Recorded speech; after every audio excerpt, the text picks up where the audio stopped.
There's a cornucopia of flavors that happen every time we take a single bite of food. A simple kaleidoscope of magic. A carnival inside of our mouths. What are we cooking today? What are we cooking today? Tacos. Of course we're cooking tacos. My mise-en-place is in order, which is slightly redundant.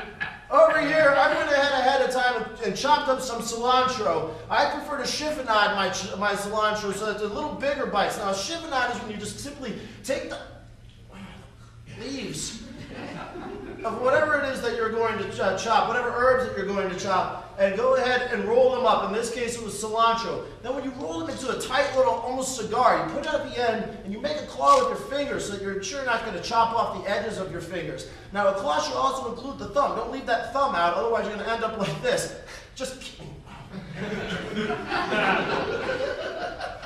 Once you have your roll, you simply just chop it up into these nice thin ribbons. The chiffonade is simply a ribbon. I also have over here tomatoes, I also have onions, I have green peppers, and a whole lot of different cheese right here. Now, a lot of people like to put taco seasoning on their mix. I have a mix of ground beef and ground pork. I'm just going to go ahead and throw these in a pan that I've already been heating a little bit. What I didn't mention before is that I have garlic.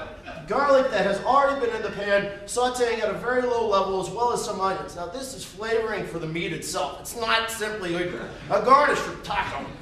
It's for the meat itself. Now I keep things going on a medium-high heat. I don't like it to cook too early.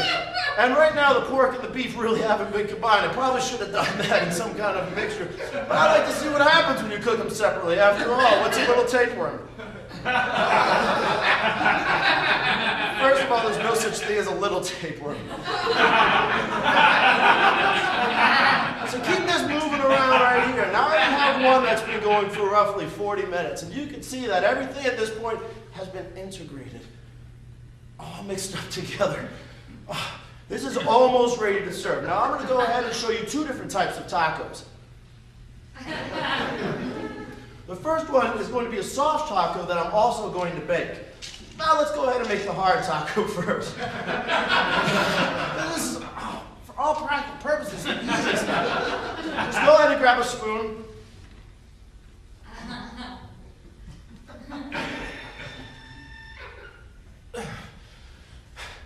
And you take your taco meat and just put it right inside. Then you can go over here and just go ahead and shove it with anything. Tacos really aren't a masterpiece. It's kind of like a stew or a soup that you put inside of a shell. What do you want to eat? Put it inside your fucking taco shell and eat it. Sorry. I took some codeine about an hour ago. We can edit that out. It's the magic television. All right, soft shell tacos. I like my taco, I'm going to make like a taco quesadilla type of a thing. Because really quesadillas are kind of like tacos that are flat. I'm going to put my soft shell taco shell on a plate, and I'm going to put cheese on the bottom. Now I'm going to go ahead and make a nice layer of cheese on the bottom because I'm putting my warm meat directly on top of that cheese. The cheese is going to act like a binding agent to the soft shell taco itself. I'm using a corn soft shell taco shell. Now I'm going to go ahead as well and put in my onions and my tomatoes and my green peppers over here. That was yellow pepper. And I'm going to put my cilantro chiffonade on top of it. Now I'm going to put another layer of cheese right on top of it. Why? It's a binding agent. Go ahead and put another soft shell taco on top. Now you can see that I've essentially just kind of made a taco sandwich. Pretty ingenious, huh? Now I'm going to go ahead and put this in the oven for 10 to 15 minutes at just 250 degrees.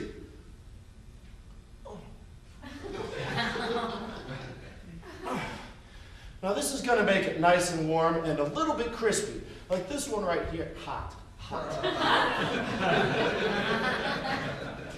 Like this one right here.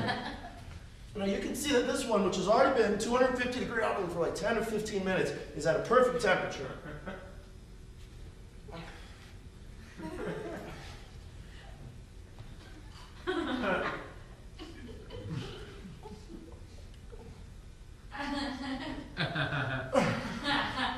and it's ready to eat.